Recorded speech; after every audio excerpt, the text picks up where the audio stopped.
کیا کسی مسلمان عورت کی شادی کسی اہل کتاب مرد کے ساتھ ہو سکتی ہے؟ تو اس میں بات یہ ہے کہ اگرچہ پہلے اس دور میں جب اسلام کا غلبہ تھا، اسلام اپنی پوری آب و تاب کے ساتھ چمک رہا تھا اور فتوحات کا ایک سلسلہ جاری تھا اور اسلام کا غلبہ دنیا کی طرف پھیل رہا تھا، تو اس میں چونکہ اہل کتاب جو تھے ان کی خواتین بنیادی طور پر تو اہل کتاب کا مقصد اہل توحید ہی ہے، کیونکہ کتابیں جو ہیں وہ توحید اللہ کی جو توحید ہے،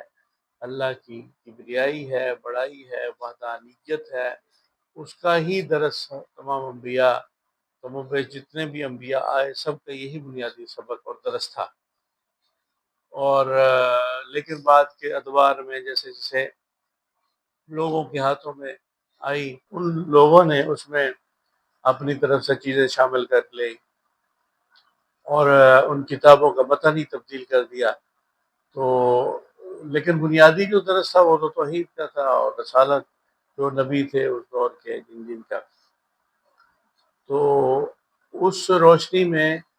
اس بات کی اجازت تھی کہ مسلمان مرد جو ہے وہ اہل کتابی عورت سے نکاح کر کے تو اس کو اپنے گھر میں لا سکتا ہے، تو چونکہ مرد کا بھی غلبہ ہوتا ہے گھر میں شوہر کا، اور اسی طرح دائیں بائیں بھی مسلمانوں کا غلبہ تھا، اور توحید جو ہے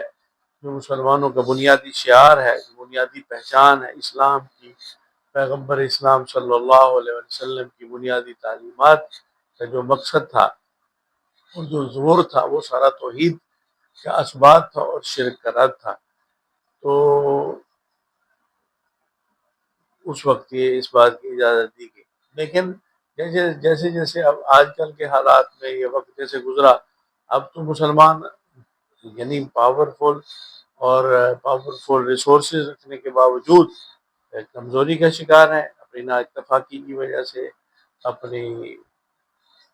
کمزوریوں کی وجہ سے، اپنی وہ ایک اسلام کے غلبے کے حوالے سے مسلمانوں کا ایک جذبہ اور ایک شوق اور جو لگن ہونی چاہیے کہ ہم مسلمان ہیں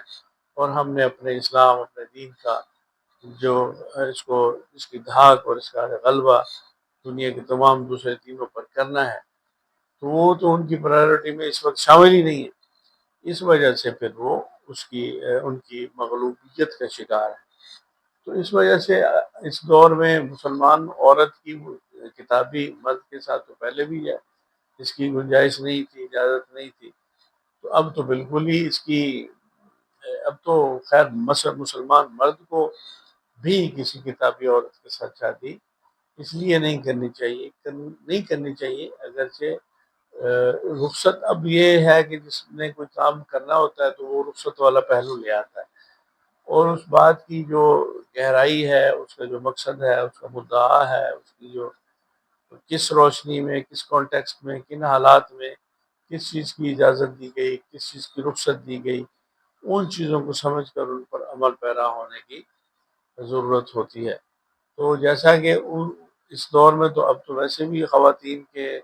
حقوق کے نام پر ان کا غلبہ ویسے ہی بٹھایا جا رہا ہے، اب تو ہمارے مسلمان ملکوں میں بھی شوہر کو مغلوب کرنے کی ہر طرح کوشش کی جا رہی ہے۔ تو اس صورت میں تو اگر کتابی عورت آ جائے گی گھر میں تو وہ تو پھر توحید تو رخصت ہو جائے گی، اور وہ جو ان کے جو خاص طور پر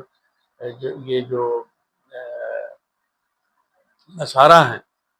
ان کی جو ولا تقولوا ثلاثہ انتہوا خیر لکم، کہ وہ تو کہتے ہیں کہ تین خدا، قرآن کہتا ہے کہ تین نہ کہو، ایک خدا ہے، ایک رب ہے، ایک اللہ ہے، ایک وحدانیت توحید یہ ہونا چاہیے۔ تو اگر یہی توحید ہی رخصت ہو جائے گی اور شرک گھر میں آ جائے گا تو پھر ایسی شادی جو ہے وہ تو پھر کیسے کہ مشرک کی مشرک کے ساتھ مشرک مرد کی مشرک عورت کے ساتھ، مشرک عورت کی مشرک مرد کے ساتھ ہی ہونی چاہیے، جبکہ مسلمان جو ہے وہ اگر تو وہ توحید پر قائم ہوتے تو پھر تو وہ فوراً ہمارے نبی صلی اللہ علیہ وسلم پر ایمان لے آتے، لیکن وہ انہوں نے اپنی الگ، اب تو خیر ہمارے مسلمانوں نے ہی اپنی الگ الگ پہچانیں بنائی ہوئی ہیں، مختلف مختلف شخصیات کے نام پر، کوئی کسی شخصیت کے نام سے پہچانا جاتا ہے، کوئی کسی شخصیت کے نام سے، کوئی اپنے آپ کو رسالت مآب صلی اللہ علیہ وسلم کی ذات پاک کی نسبت سے اپنی اپنی پہچان بنانا ہو، وہ کسی کے پرائیورٹی میں شامل نہیں۔ صلی اللہ تعالیٰ ہدایت عطا